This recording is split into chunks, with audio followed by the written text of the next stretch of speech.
call the meeting to order. Please rise and join me for the pledge to the flag. I pledge allegiance to the flag of the United States of America and to the republic for which it stands, one nation, under God, indivisible, with liberty and justice for all.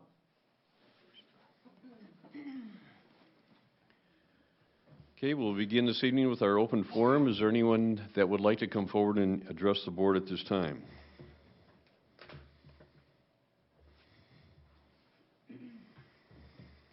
Okay, moving on to celebrating our district successes. We have the Albert Lea Schools, the Albert Lea Freeborn County Chamber of Commerce Large Business of the Year. Dr. Funk.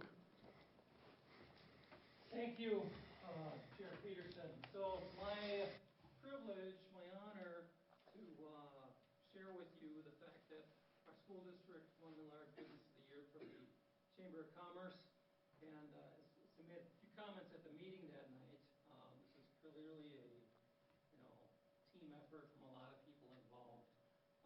One of the things we're doing as a school district is we're trying to get more involved with businesses as a district all the time for our students, and how we can benefit the businesses in town, and how they can receive benefits from our students.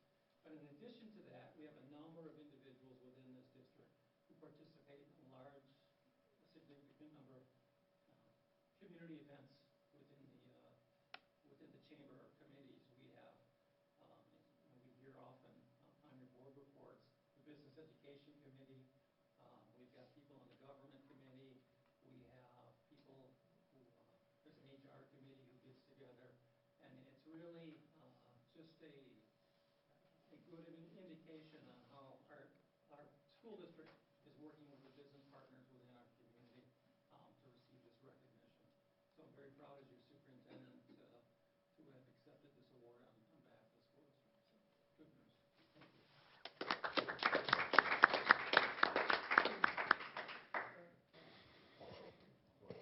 It's the time of year. There's fingerprints on it already. So. Yeah, it was a fun night at the banquet, and congratulations to our school district, to our staff, and it was quite an honor. They mentioned several things that the school district has done in order to receive that award, including our daycare that's coming about, and so it was a great night. So, moving on to tonight's agenda, I do have one addition, and Dave Klott had checked into getting on to the board on the Southeast Service Co-op, and it takes a vote by the board, and so I would like to add that as 10.4. And with that addition, I would entertain a motion to approve tonight's agenda. Okay, a motion second.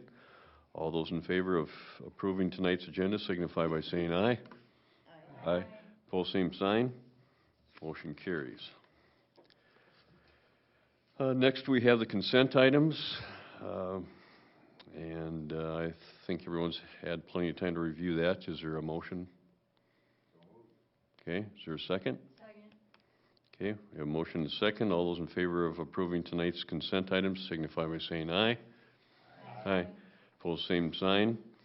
And motion carries. Can I just note that I'm abstaining just because I'm a sub-teacher and sub-teacher pay is on there? Okay. Thank you. Sure. Okay. 5-0 with 2 abstentions. Okay. All right. Good. Thank you for that. Next we have reports. Dr. Funk.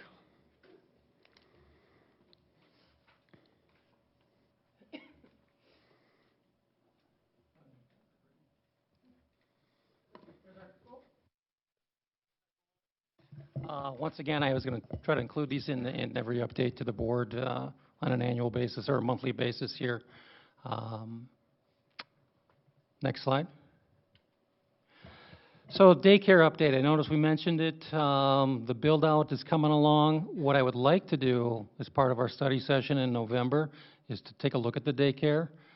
And then I'd also like to go down to Halverson if we could, and the board get a chance to see the new front entry and the gym down there. And then again, as part of the daycare discussion, they're looking at the most effective, efficient and effective manner and how to staff this and really manage the facility. So what I'm asking Chris to do is come forward in November, when we talk, right before we go down and do the tour, to give an update on thoughts on how we're going to staff this thing as we're now getting close to a build-out date completion, and then we'll get the accreditation from the state, and then I want to show you the staffing plan before we roll into that. So that's kind of an update on that. And then Mary Jo and myself, either one of us, we don't go together, but we attend webinars with the various school districts from the High Reliability Schools Network. And the leadership teams have surveyed their staffs. And when we say staff, we're talking most every person who works in the building, cooks, custodians, paras. They've surveyed students and parents related to the school environment, programming, education and curriculum, and then really management of the building. And so we've got experts from HRS who help us look at what we call leading and lagging indicators. Lagging indicators are some areas that we can improve on. And so then they're taking this data and they're reviewing it with their leadership teams, and then they're sharing it with all the staff within their building. And they will be making adjustments to their approach to leading their buildings based upon the feedback they're receiving. And tied in with that, over the next couple weeks, I will be meeting with the building leaders. You've seen a lot of their data. We'll be diving into it a little bit deeper, myself and the building principals, and then we'll talk about some goals for the remainder of this school year into the next school year as we move along. And that's my report tonight. Thank you. Next we'll have board members. Why don't we start with Kim on this side? This last month I attended the Education Foundation meeting. We're working through some governance issues and have some new governance plans going. And Neil and Dennis, I think we're both there. But one of the things that one of the committees I'm on is the Tiger Paw and Scholarship Committee. And so the Tiger Paw program is that program that we give. We work with the Area Learning Center and give out incentives for completing and completing tasks and different things that they're charged with. The student has personal goals, and then if they reach those and they get that, it's a great incentive. And so the Education Foundation is happy to help with that. And so Steve Tufte and I are the ones that work with Johanna on that. And then I also attended the groundbreaking for Riverland's new Trade and Transportation Center, and that was it was an awesome event. The chancellor, Min-State chancellor, was there, and a lot of dignitaries, and we're excited. They should be breaking out ground this week, so it'll be a great addition to our community.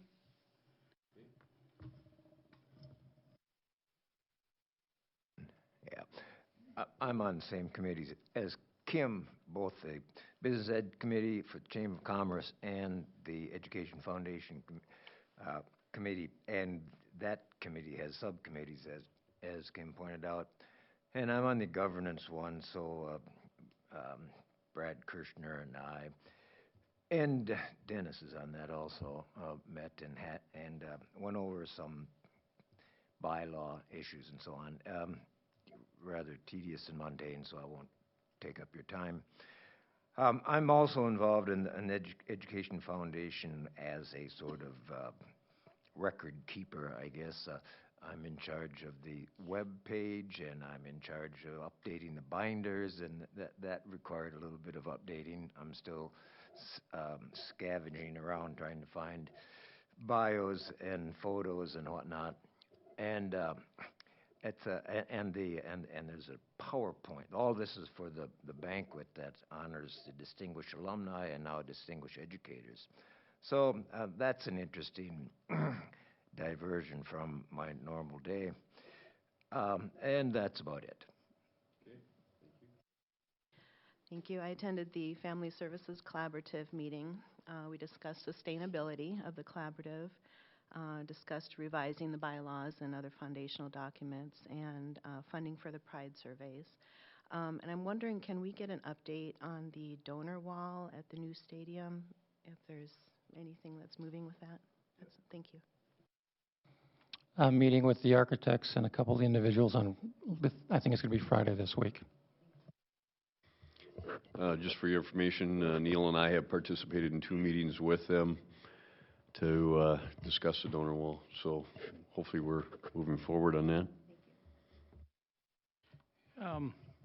Just attended the annual Chamber of Commerce supper recognition. That was a great night. And also Thursday it is, I'm part of the Mesbate annual meeting up in the city. Has been nominated for 4 more years on that committee. I attended the chamber dinner as well. That's it. I was out of town for the chamber dinner and business ed, but we had the Education Foundation. I think we're making some really good headway there. Really pleased with that. Kind of a side one, just with youth and government, our students have started to meet. But for all of the times that we're talking about different issues that are going on, and that we did a practice bill, and the topic they decided to talk about was mental health. And the bill that they wanted to do was to make preschool screening mental health mandatory for kids, not only before entering school, but as they go through. It was pretty amazing, the thought process as they were trying to put that together, but it just interesting as you look at different students and individuals in the community that mental health is an important priority. Thank you. Aaron.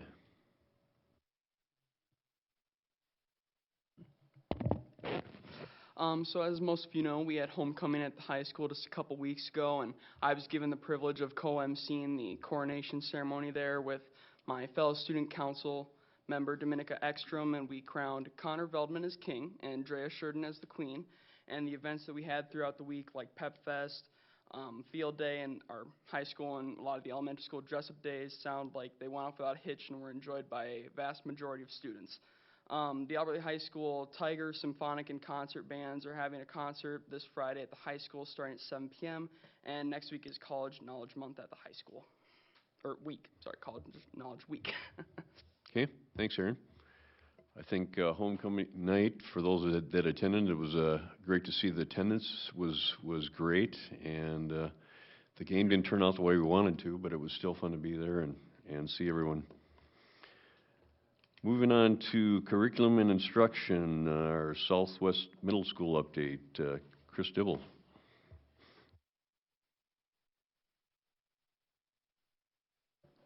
Good evening.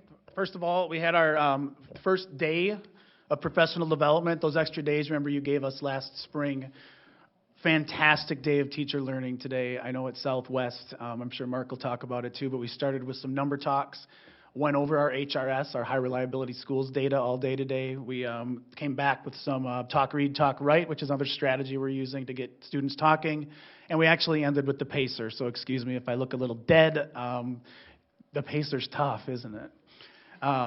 We had two of our staff members who made it to about 46, and we were going to, but the food truck got canceled today, so I know it was rough on us. But so I'm here to present our data from last year, and I'm going to open with we know it's rough, and we know we have work to do, and most of what we're going to talk about is what we're doing with the data we have.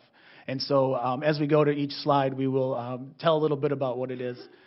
You'll take a look at Southwest, jumped this year in the free and reduced lunch, 47.7 to 50.7, a 3% rise is a considerable rise.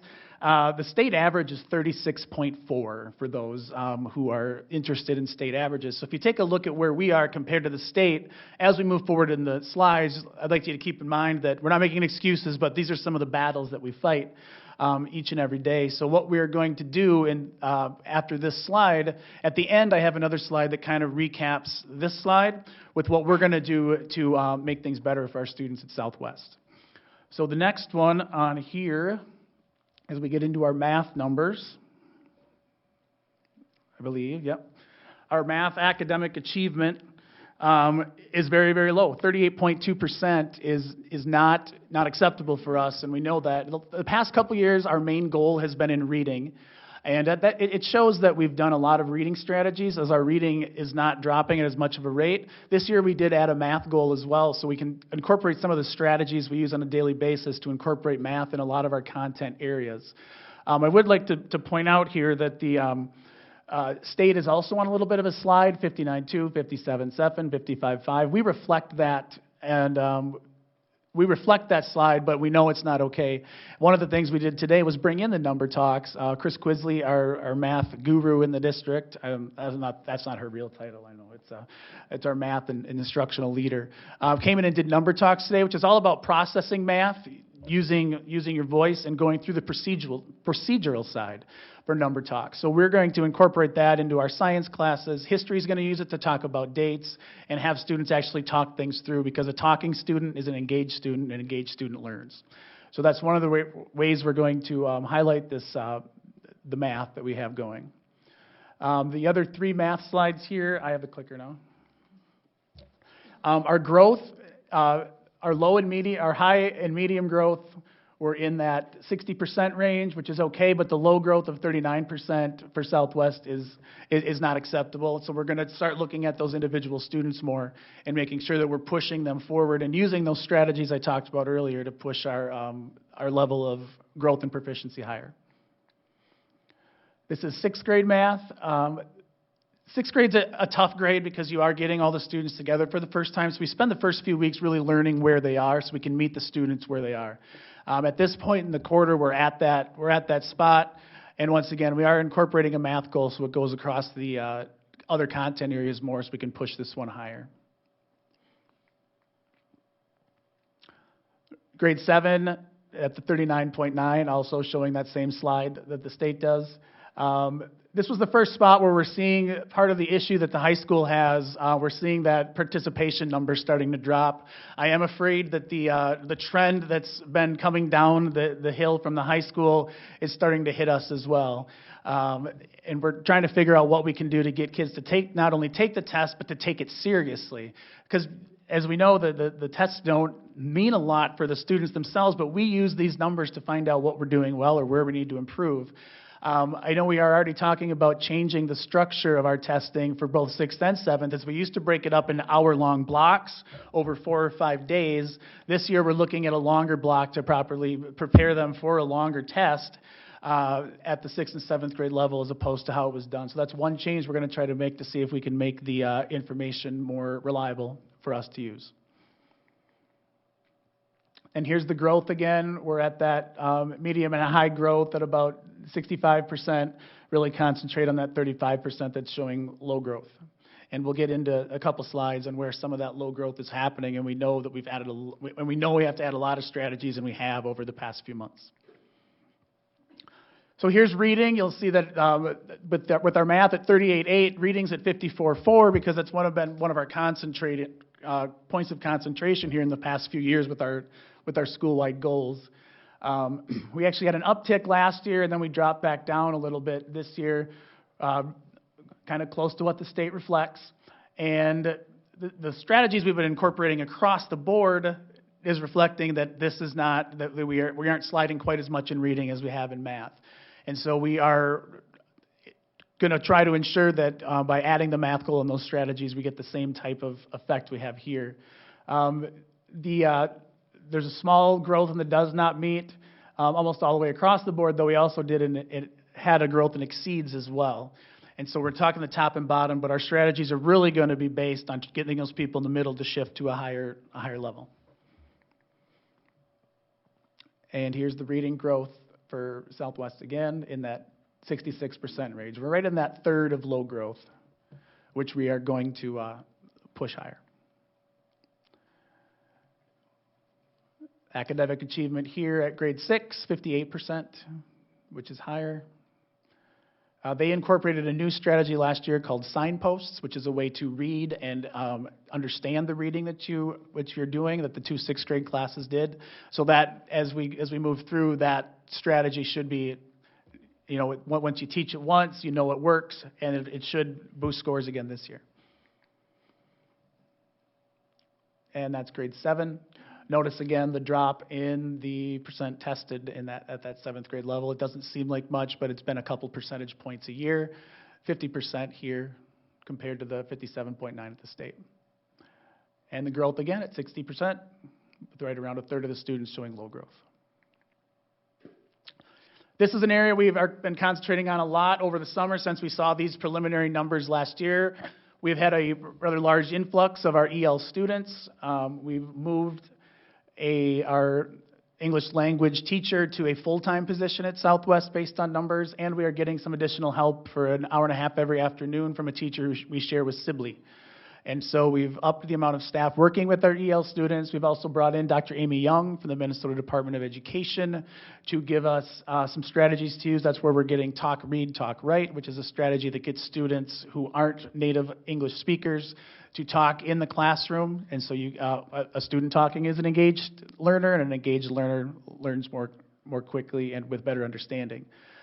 We've also, at Amy's recommendation, began clustering our students. I was weary at first of this strategy because it's like, wait a minute, having kids not part of the class is bad, but if you do it correctly, if I have a cluster of students in some of the classrooms with teachers, and we also then have a success coach. We're reutilizing the way we use our success coaches to get them in the classroom, almost like it's a co-taught class.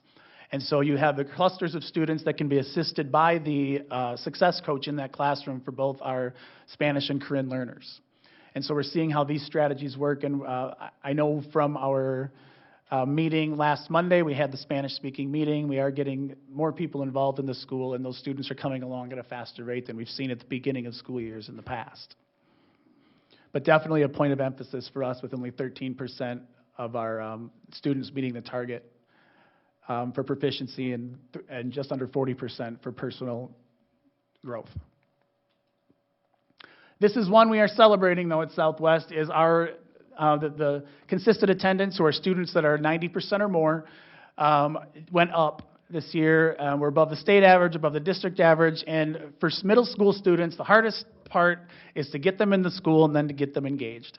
And we know from the free and reduced numbers going up that the support outside of school is something that we're lacking a little bit. So if we can get our students in the building, this is a big step in helping them learn. And so this is something we helped celebrate today with our HRS numbers, is that our students are there and they're wanting to be in the building. And so I added this slide because it kind of shows what we're doing to push forward. Before I go into this, does anyone have any questions about numbers? The numbers all lead to this slide. But I can definitely answer anything before I get to this, because this is what we really want to push. One quick one, with the EL learners and then with the higher free and reduced, do we see a lot of students coming into the district and then leaving, and then partially through the school year coming in and leaving? And is that playing any effect in some of our data? I don't think, from what I know and seen of our EL students, once they're here, they stay. But they're coming in. I have at least 6 or 7 that are level 1 students coming in who know no English. I mean, it's zero English. We're working with Google Translator a lot when the success coaches are in the classrooms now. It's one of the downsides of putting them in the classroom, is that when I have a person who pushed a kid into a locker in the hallway, now we're working on that, without a translator or without knowing what the student has to say. But I think once they move here, I think they're pretty consistently staying.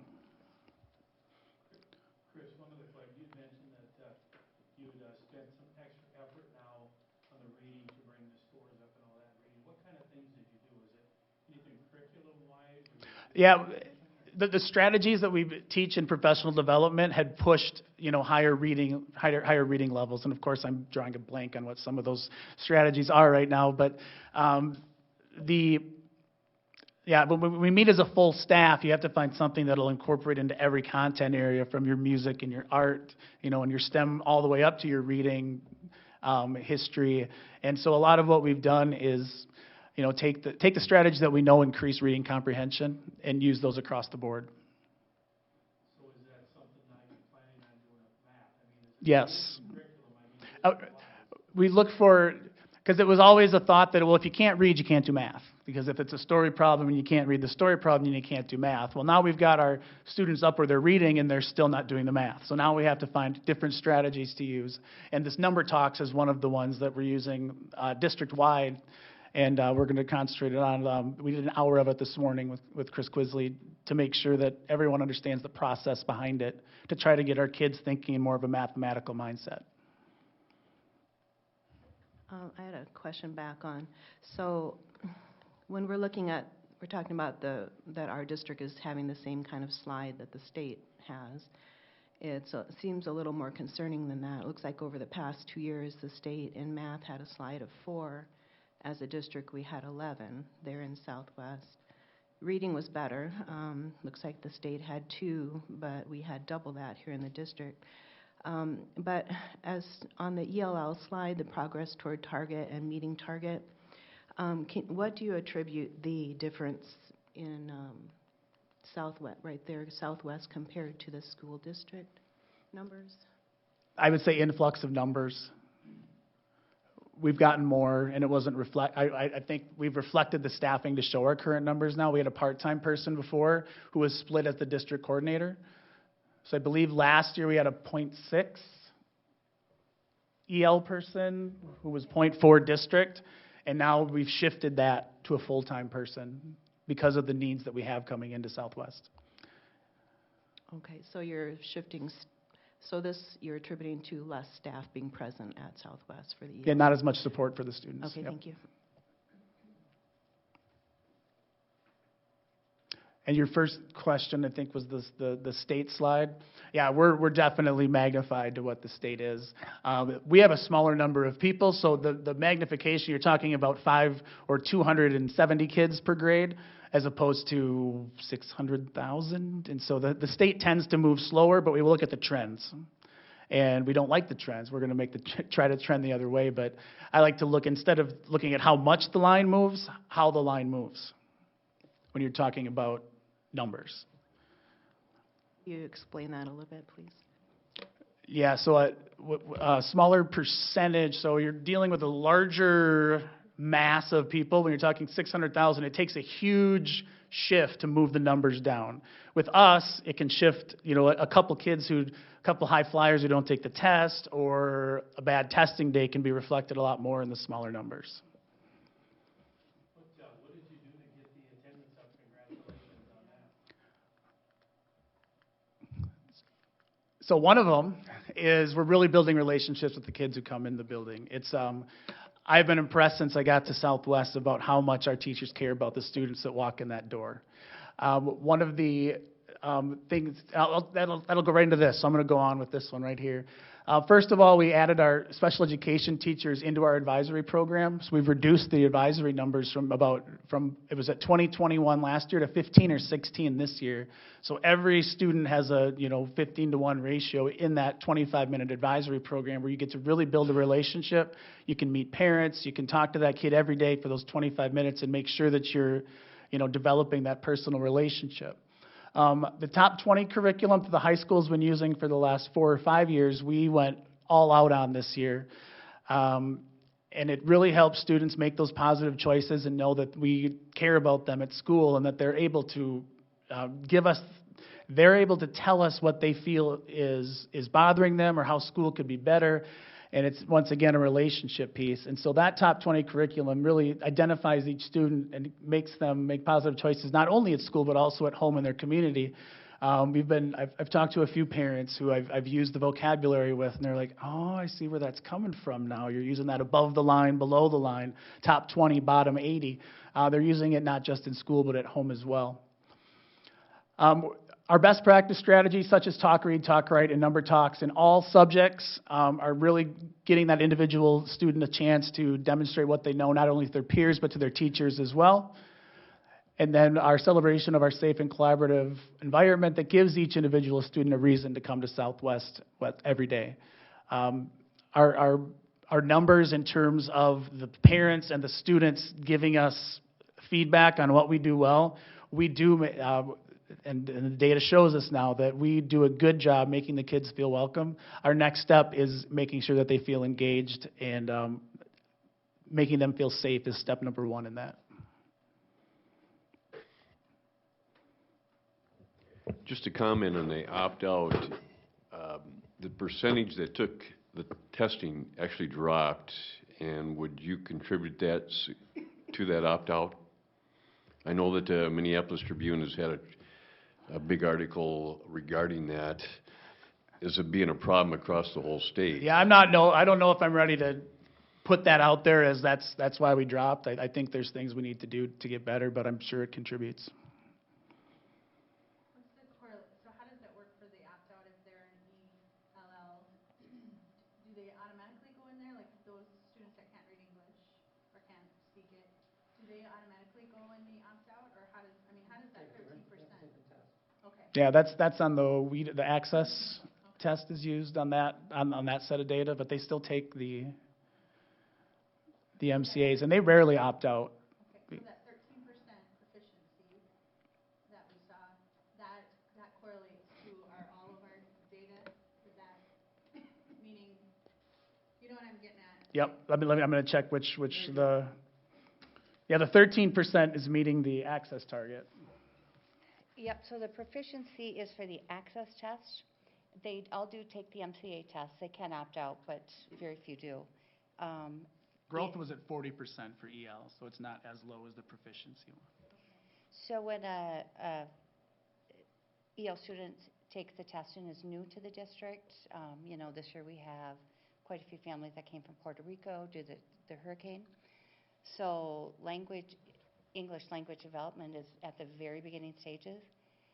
The state of Minnesota still asks us to test the students, but they don't count that score, that proficiency score, in our results. What they do look at is the following year, they look at the growth of that. So that's how we get our growth averages. So there's certain years where, for that new student to district, they take the test, but it won't count in our results. And that's the reason why when you go on MDE report cards, you'll see accountability test. That's with all the data. I hear Kathy use that word a lot, scrubbed. That data would be pulled out. So we would not count them as, if they didn't pass a test, as not meeting. It's just they won't be included in the data. But they will the following year for growth. So it's some complicated formulas, but we're keeping up. Are you noticing any trends in mental health, social, emotional, or family type issues? Absolutely. That's why we added this top 20 curriculum. I should maybe go into that a little more. The top 20 curriculum was devised by a group of teachers at Cretin-Durham Hall. And high school picked it up 4 or 5 years ago. That's where when I was a dean at the high school, saw this program. We've been looking for different ways to incorporate a social emotional program at Southwest. And so this year, we paid 3 teachers, curriculum writing pay over the summer, to write lesson plans. So every Monday, every student in every advisory gets the exact same lesson where we teach different lessons about like living above and below the line. So above the line means you're making good choices, your mind's in the right place. If you dip below the line, it means you may not be making a very good decision. And what can we do to trampoline back above the line?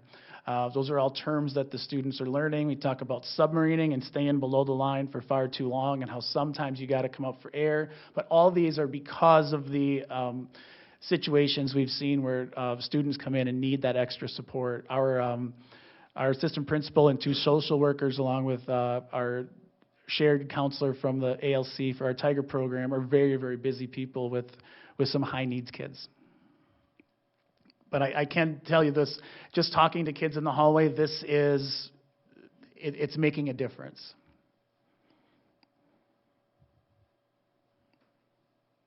Well, this is just one parent talking about one student, but you mentioned, you want the school to be a great place, kids wanting to be there, kids happy to be there.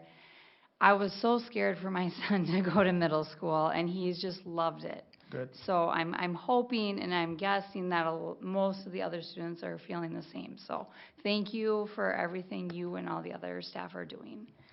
That's good to hear. Thank you. That's what we're pushing for, especially with this new curriculum and our reduced numbers in the advisories. Okay, thank you, Chris. Thanks. Next, we have the high school update, Mark Gross-Kloss.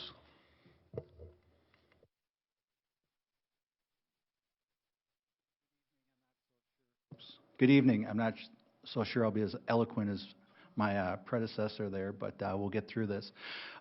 As you know, Pathways to Success is what I base a lot of things that we do at the high school on. And so as we go through this, I want you to refer back to that. And then I'll also, as Krista at the end, talk about what we're doing to make improvements for our students across the board. Sadly to say, my data is not going to be rosy and sunny, and we'll go through why that is. This is just the effect we're looking at for the high school. We do know that our high school students do not fill out the forms as well as our other levels of students, so I would suspect, just based on my knowledge, that there's probably a higher number of free and reduced students in our building, and this is typical throughout the state of Minnesota. But we try to encourage students for the benefits that come from the free and reduced, not just for lunches, but also for activities to get these forms in. So this is, you've seen this 4 or 5 times now, so we'll go on to the next. The category that I'd like you to look at is where the big 9 is. It's kind of in pink at the top there. You will see Elberly High School, 74% of our students participate in the MCA testing. I don't know which 26% don't take the test. I'm not sure if there are high achievers or low achievers, but I know we have a good percentage that opt out of our testing. And so that's one of the things, as Chair Peterson mentioned, the Star Tribune's mentioning, it's becoming a bigger and bigger thing throughout the state of parents opting the kids out of testing. Here's our 8th grade information. Once again, you'll see that we're not where we want to be. You know, I'd love to come in here and say that our math and reading scores are off the chart and we're one of the top schools in the state. Do we have some of our top students? Yes, you saw them about 2 months ago when they came in for AP testing, and you see some of them at graduation that will go get some great scholarships and go to a school like Riverland. But we're not translating that in our math and reading, what I'm seeing elsewhere. So our score is pretty meager there. You'll see our state versus the high school, and then the percent testing. So math academic achievement, once again, concerning.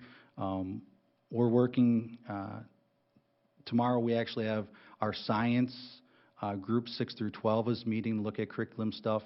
That will help with some of our math scores, because of course math is part of science, so the state standards are coming out with that.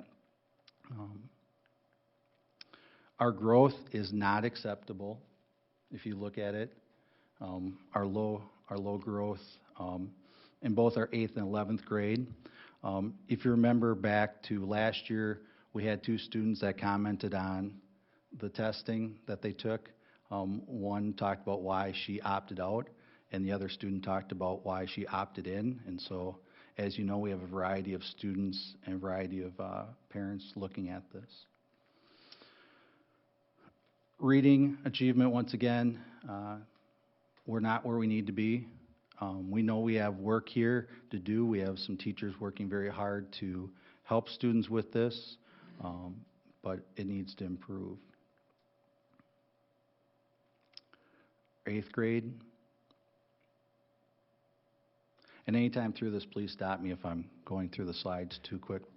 Just had a quick question. I noticed that when I look at the percent tested, in 2016, it was up in the 90s with all of them, and then since then, it dropped significantly in the 70s. This one's in the 80s, and I compare that to the state. But what happened from 2016 to 2017? And maybe you don't have the answer for that, but it's something that kind of stuck out to me. I think it became more obvious. There started to be more news about this opt-out situation.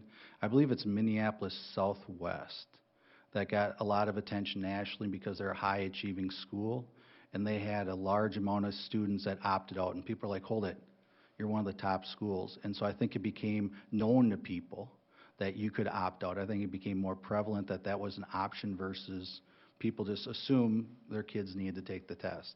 I don't have concrete information right now on that, but I know that was the trend that was happening, because that was a shocker at the state when one of the high-end schools all of a sudden had this large opt-out.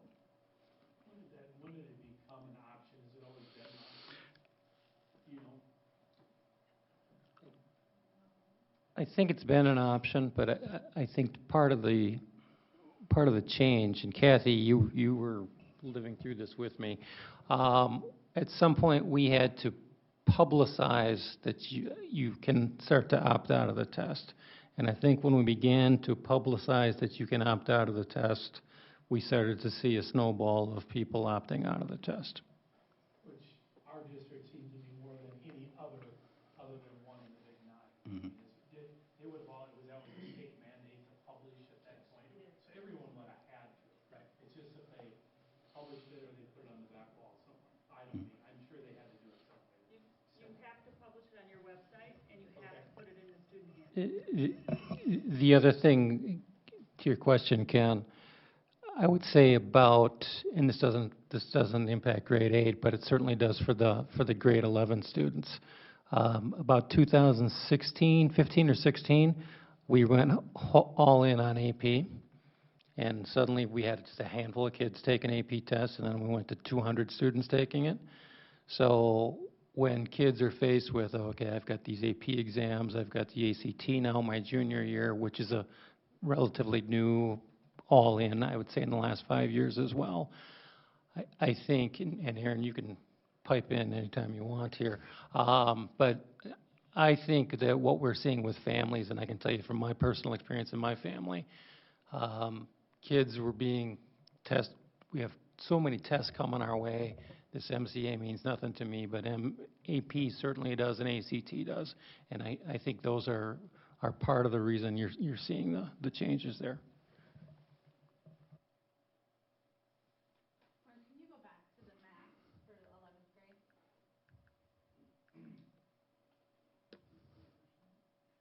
So 54% of the students, so 46, 45.9 opted out of that test.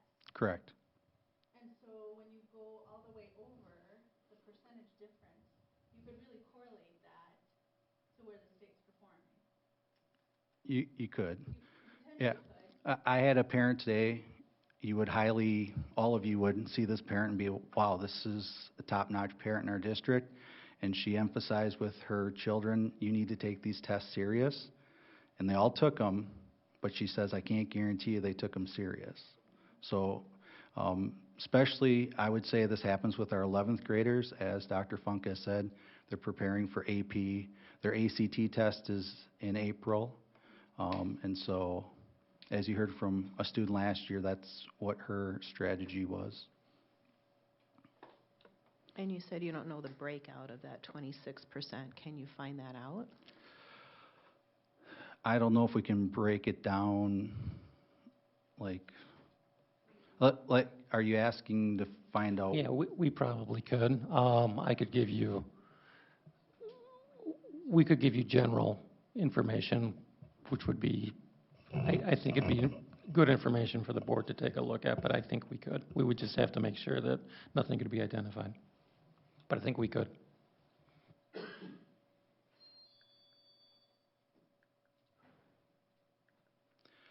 So I believe we left off at the 8th grade reading. So we're seeing some not good news here as you see the trend of our students not meeting. And so that's something we're using new strategies, working with students to hopefully improve that. 10th grade, similar.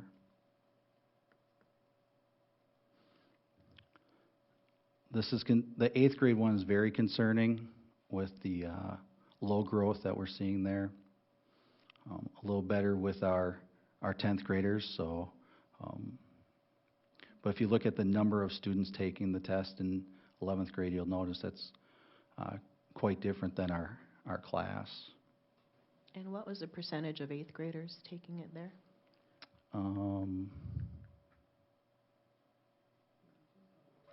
82.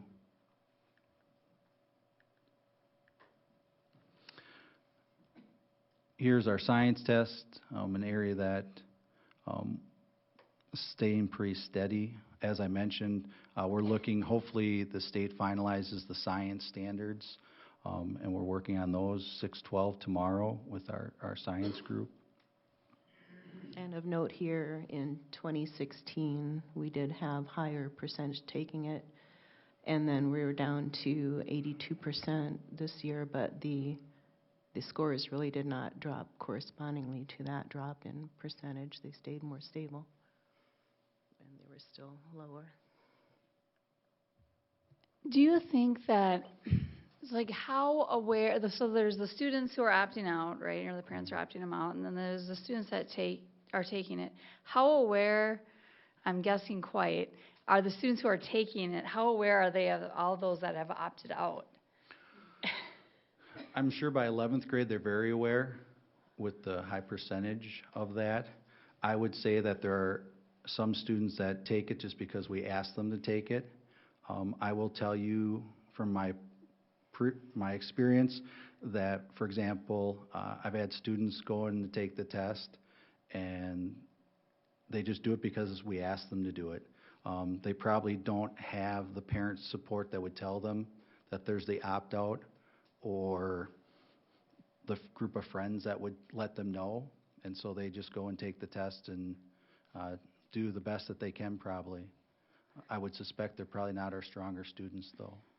Because I'm kind of wondering, I know it's really hard to motivate students to persevere throughout a hard test, to persevere and do their best. And, as a parent, I try to motivate my student. I try to motivate my students at school as a teacher, but it's very hard to motivate people to do their best. But I'm almost wondering what, if they're knowing, like, oh my gosh, like, if I knew all of you weren't taking the MCAs and I'm stuck over here taking the MCA, that might decrease my motivation just a little bit further. So it just kind of almost seems like we have two challenges here: the opting out, but also that those who are opting out might be decreasing the already hard to motivate students. Just a thought. One other question for you, Mark. So what do the kids when they opt out, what do they do all day? So we are required to keep teaching, and so they go to their regular classes, and their teachers are working with them on other curriculum items for that course. And so they don't opt out of school that day. They're in school, but they're opting out of the test at that time.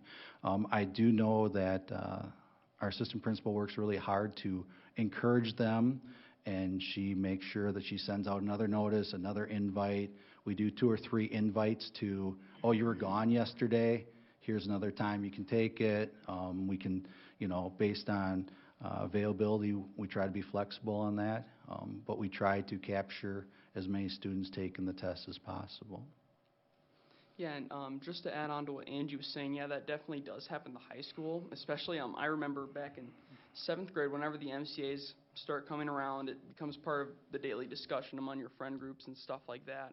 And what you said really does happen. If my friend isn't taking it, I'm not as motivated to take it. I might even opt out myself. I mean, I personally wouldn't, but I know other people do that. So it definitely does happen, and it is widely discussed for a good week or two in the spring among peers.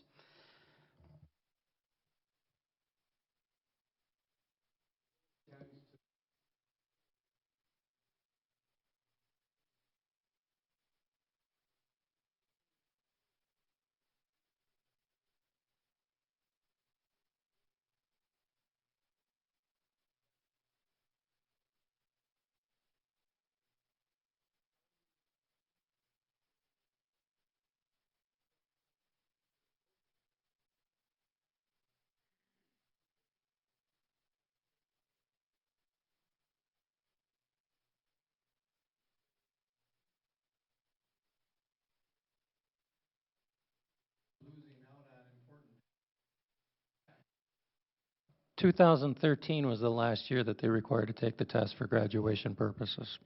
And so once that carrot went away, we started to see, and we went down this road. But I agree wholeheartedly. If we're going to test these kids and we're going to use it, then we have to have a mechanism in place so everybody takes it. Because otherwise we get results like this.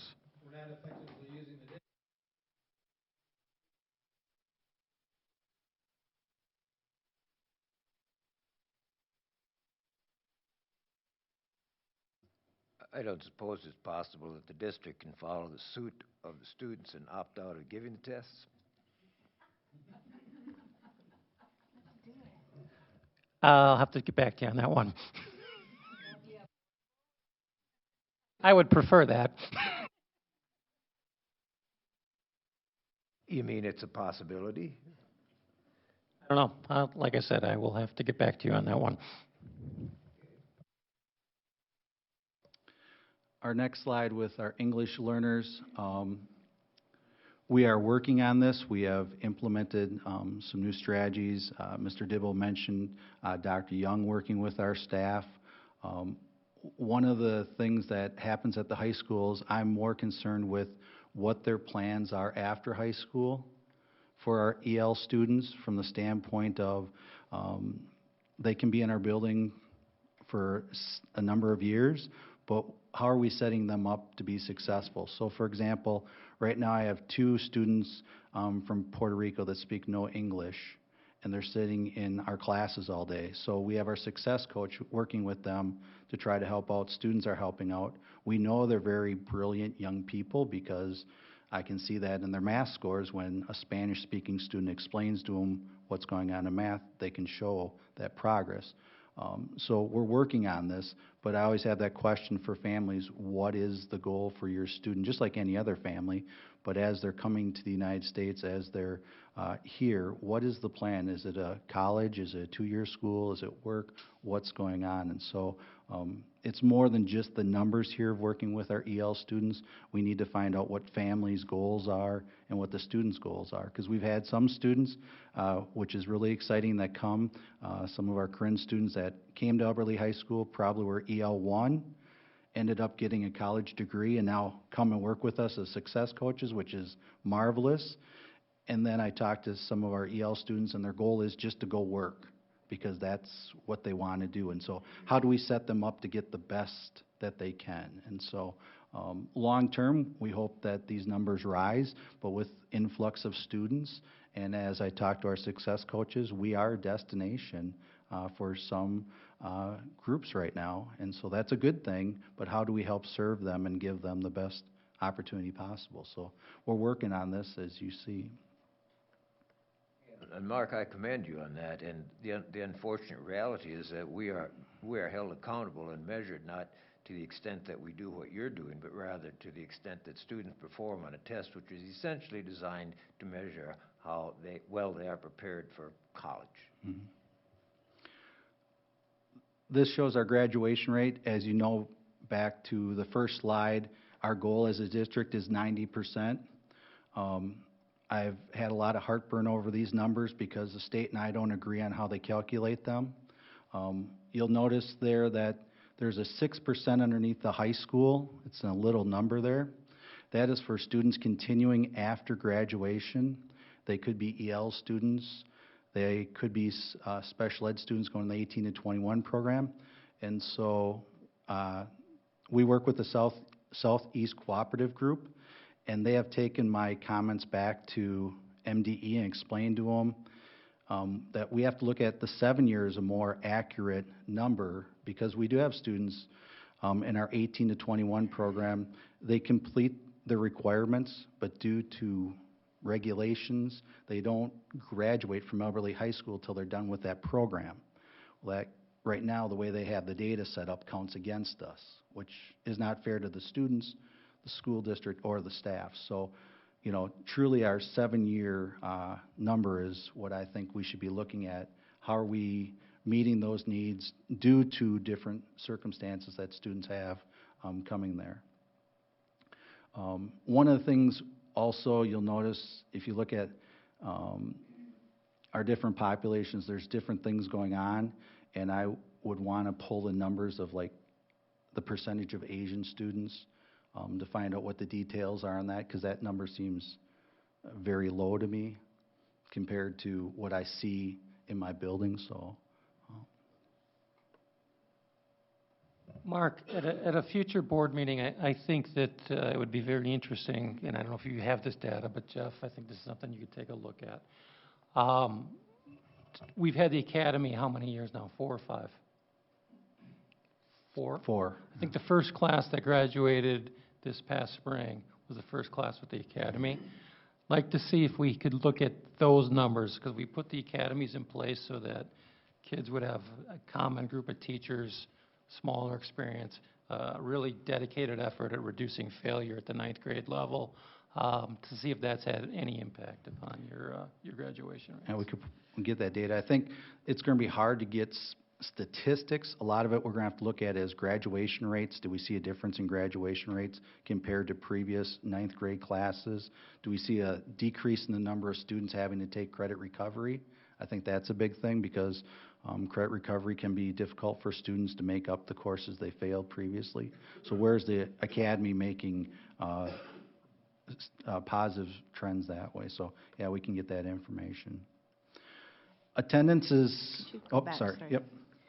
I just wanted to note that it looks like we are very strong in Hispanic and Latino, at higher than the district or the state, and also free and reduced lunch. So those numbers look higher than the state average there. And then, can you explain, I don't understand, so between the high school and district, let's look across that white category. So high school is 89.5 with 5 continuing. District is 80.5 with 11. What's the difference between high school and district in that number? I would suspect it also includes our ALC in those numbers. And so that would possibly pull it down due to lengthening graduation possibly. Okay, so that means, so just trying to understand what that means then. So in 1 year, those are the white students graduating at the high school compared to district-wide, just for that 1 year. And so there, okay, I still don't get how that would. We could add another column, and I could have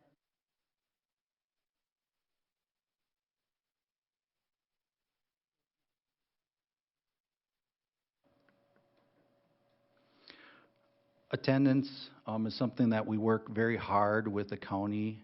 We have a truancy officer. No excuse, but we do have a population that it's difficult for some of our kids to get to school and to possibly stay there. And so we're working with the county on that, making sure kids understand why it's valuable to be there. We work with Amy Geyer. She's our truancy officer with the county. She does a great job. The goal is to help students get to graduation. And so sometimes there are bumps in the road. I would say 8th and 9th grade are probably our hardest attendance area for our students.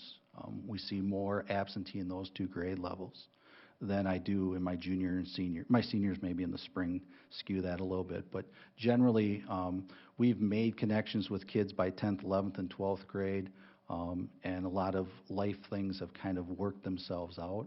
And so we really work hard with our deans in 8th and 9th grade to work with Amy to get them to school, find out what the cause of them not getting to school, explaining to parents, making sure that the parents understand the value of education and why it's important to be there. We're going to go into some maybe more upbeat information now. Mark, I just had a quick question Yep. about the attendance. So that's 75%. When you say consistent attendance, does that mean students, so like I think about work release and CNA classes. That has nothing to do with that. This is just This is coming to excused. school every day, being there more than 3 periods a day. So, Is but there yeah, the CNA, those kids, they're considered full-time students no matter what campus they're on, what their programming is. Is there anything more that can be done to help with that transition between Southwest and 8th grade, since they have, at least recently, high attendance rates in Southwest? Why not continue that into 8th grade?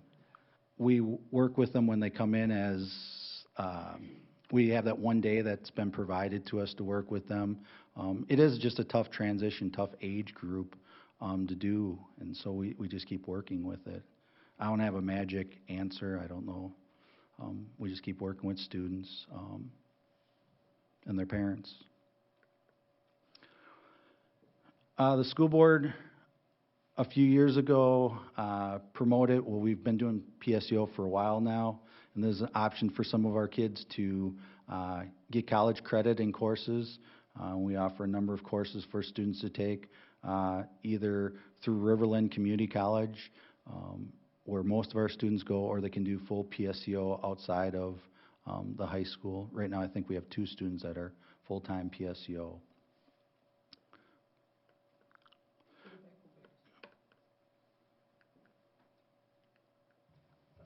So significant, go back, yeah, there. So look at the amount of green for Albert Lee Public School District for students who participate in concurrent enrollment as opposed to the state of Minnesota. So that's really our college in the schools program.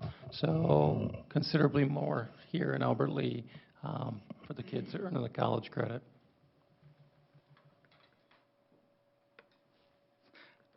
We're fighting now over the clicker. I want to say it was at least 3 years ago that the school board said we support the idea of helping our students with AP, and by doing so, the district helped provide funding for AP testing. So I think we're seeing an increase in the number of students participating in AP and the opportunity to do well, and so the financial burden has been removed from our students due to the support of the school board. Most schools, it's up to the student to come up with the funds for the test, and that becomes a barrier for students. So in this graph, you can see where we are with our AP. You met our distinguished and honored scholars, like I said, a couple months ago. So this program gives students another option to have enrichment or rigorous coursework. Now my eyes are going to go bad because I'm getting old here, bifocals. But you can just see some demographics. You're like, why is 215 the way it is?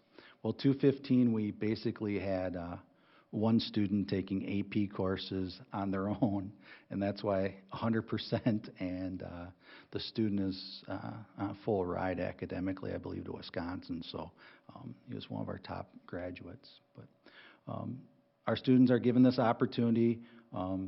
And you can see kind of where our data is at this point. Of course, we encourage students to take as many AP courses, and there's pros and cons to that, because as we know, we're not all good at everything, and so some students do very well taking 3+, and others it might be a little struggle. If you talk to our seniors, juniors or seniors, you'll hear some courses are a little bit more rigorous in the AP realm, just like anywhere else, so that fluctuates how students do also.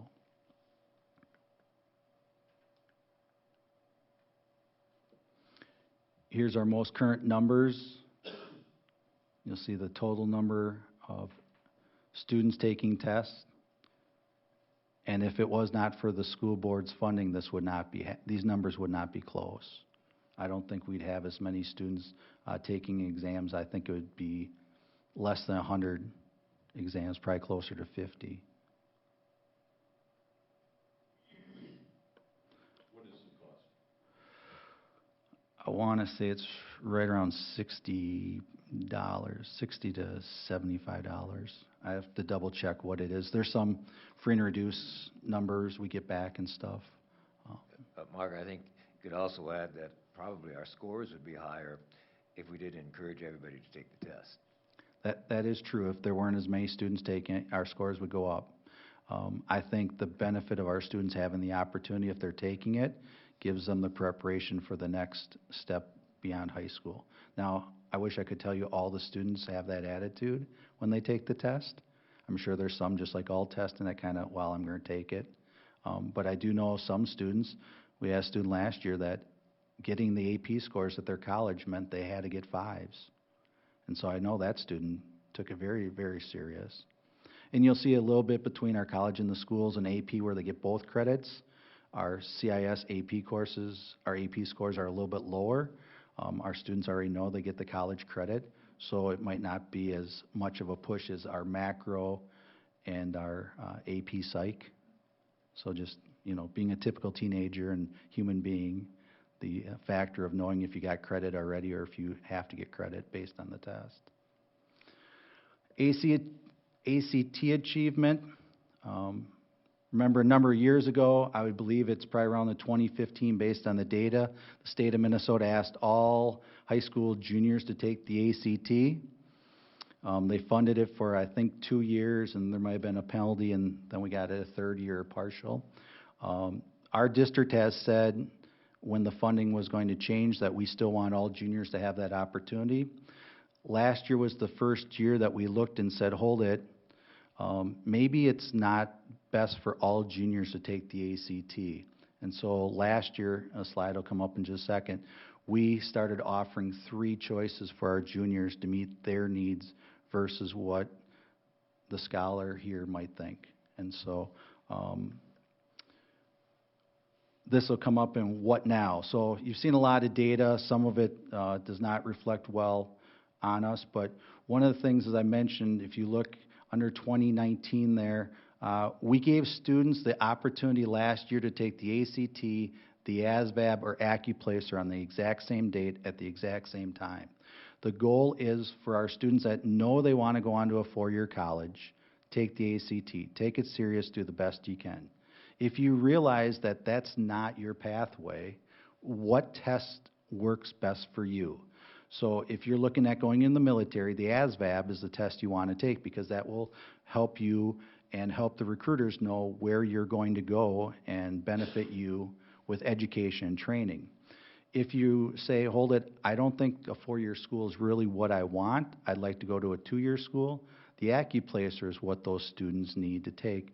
So as you see there, there's a comment that I made where it's important that our guidance counselors and staff do a better job this year of promoting that option for kids. It's not a status thing to take the ACT if that's not really what you need. There's nothing wrong with taking the AccuPlacer and the ASVAB. Now, I will tell you, when I talked to the counselors today, we offer the AccuPlacer multiple times a year. Students can also go to Riverland and Austin every day and take the AccuPlacer as many times as they want. In Albert Lee, it's not offered every day. There's certain testing periods. So this is just a one-day snapshot. So some of our kids, for example, if you want to be in college in the schools, Aaron would have already taken the AccuPlacer to get into those courses. So he might not take it again. I assume he's probably going to take the ACT this year based on his plans. And then the ASVAB, recruiters work with our students either at the school or off-site taking the ASVAB throughout the year. So if a student says, I want to join the Army or Marines, they will work with them ahead of time to get that, so some of the kids might not take it again. Yes? So those kids, those students who've taken the AccuPlacer already or taken the ASVAB already, but are not interested in a 4-year school, so they do not want to take the ACT, what would they do that day? Most of them, I would suspect, will take either the AccuPlacer or ASVAB. The AccuPlacer they might want to take again to get a higher score, because that will help them in their course selections at a school like Riverland or one of the other community colleges.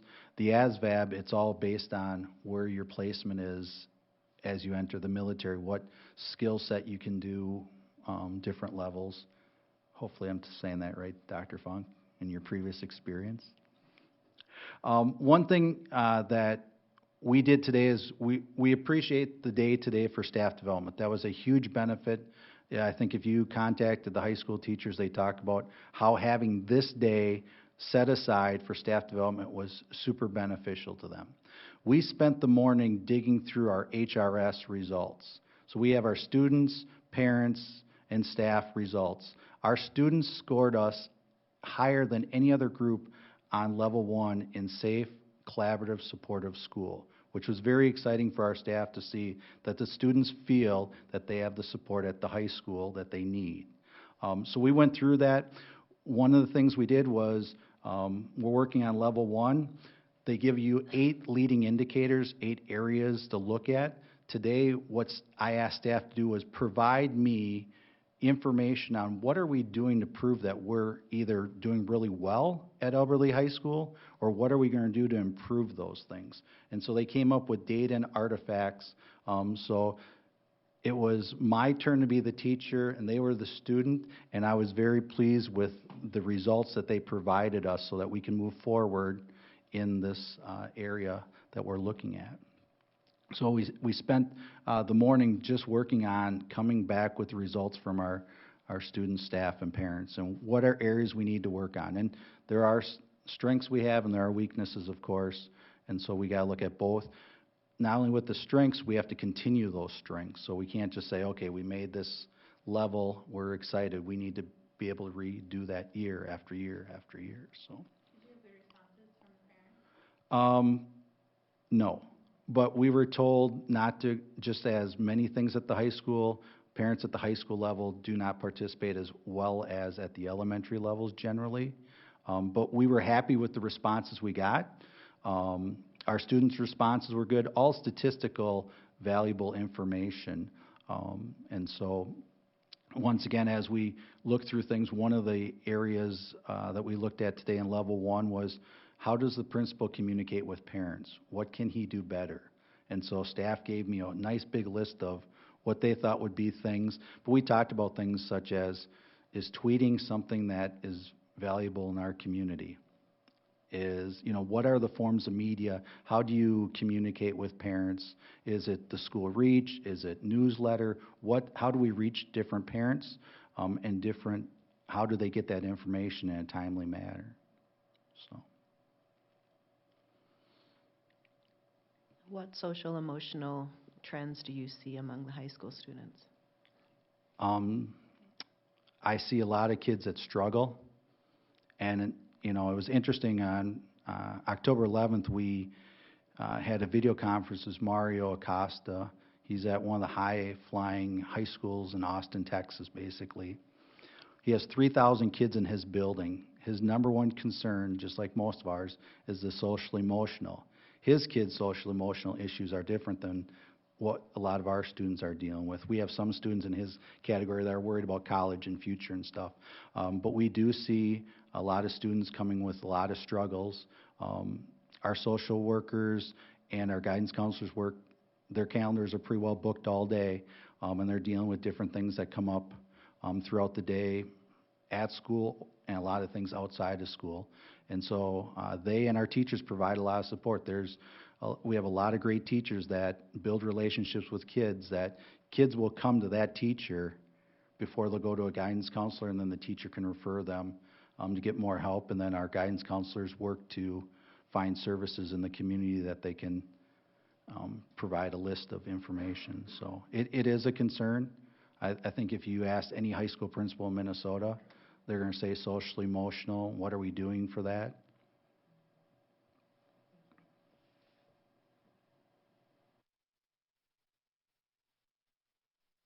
Okay. Any other questions? Thank you, Mark. Moving on to our policies.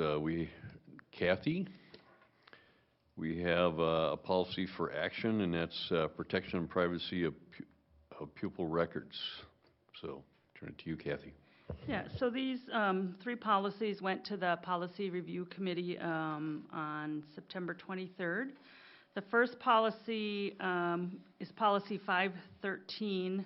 Well, actually, we do have 515 first. 515 is a policy that we currently have, and it is the protection and privacy of pupil records.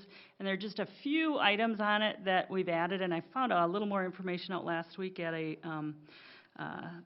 seminar on cybersecurity and student data. So one of the additions is, and you'll see this in a couple of policies, the authorized representative or the authorized authority. And that basically, for us, is the superintendent of schools for the data privacy he is the person, or she is the person responsible for enforcement. So that is added to District Policy 515. The other piece that has been added is information to protect students' data now that we have user IDs that identify students electronically. So the policy basically adds user ID, unique personal identifiers, students' PIN numbers. Those are indicated as those are not public information, they're not directory information. A student ID, that is displayed on a student ID badge can be used to gain access to educational records when combined with a PIN or password. So it delineates that, it adds that to this policy, that is not directory or public information. That was the big piece. One of the other things is that it specifically added disabled students and their rights under the Statement of Rights of Parents and Eligible Students, so that we're in compliance with federal statute, and I shared that with the policy committee. So there's a line there.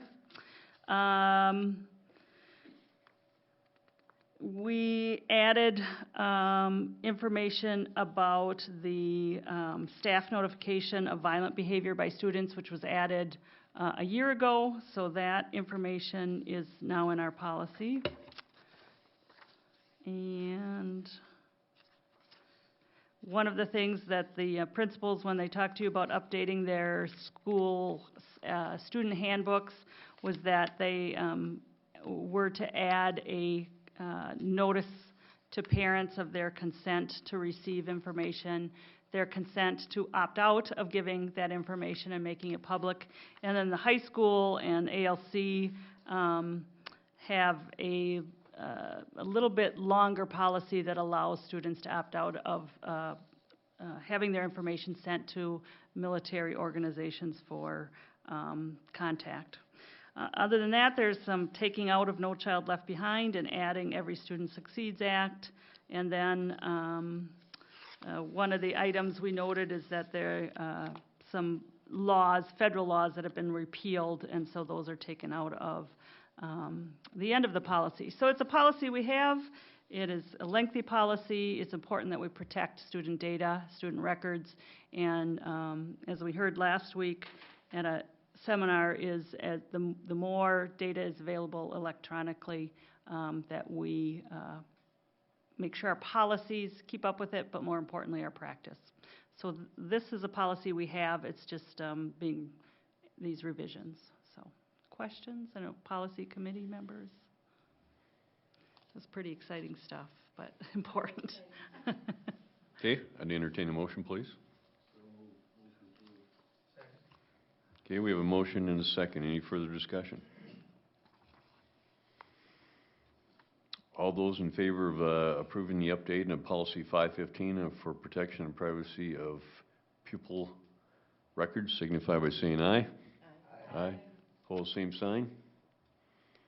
Motion carries. So back to the Kathy. Next two policies are new policies. The first one, 513, Student Promotion, Retention, and Program Design.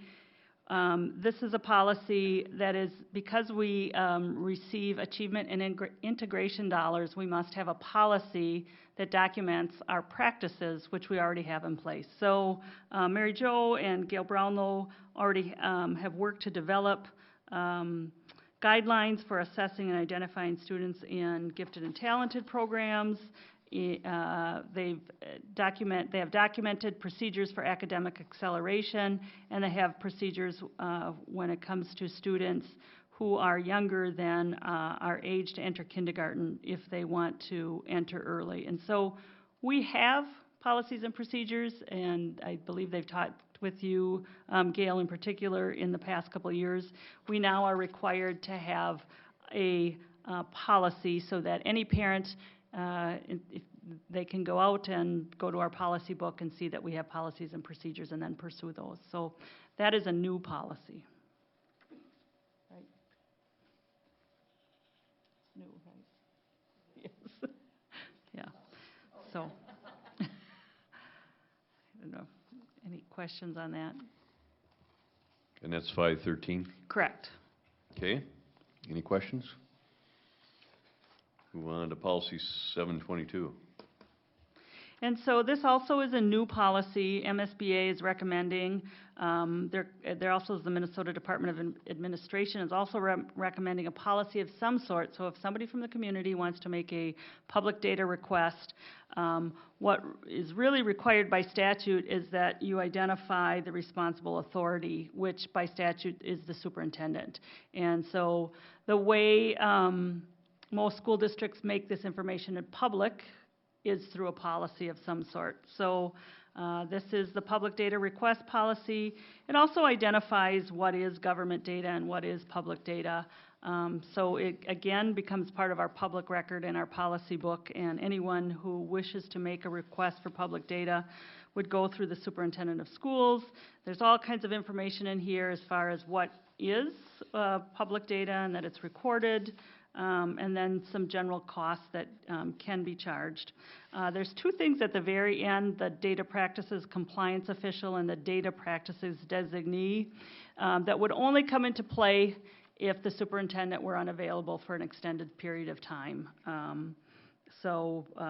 Extended illness or military leave or leave of some sort, then the school board would identify a data practices compliance official. I got a little more clarity on that last week because there's some more, once a school board does that, there's another 4 or 5 other things you have to do.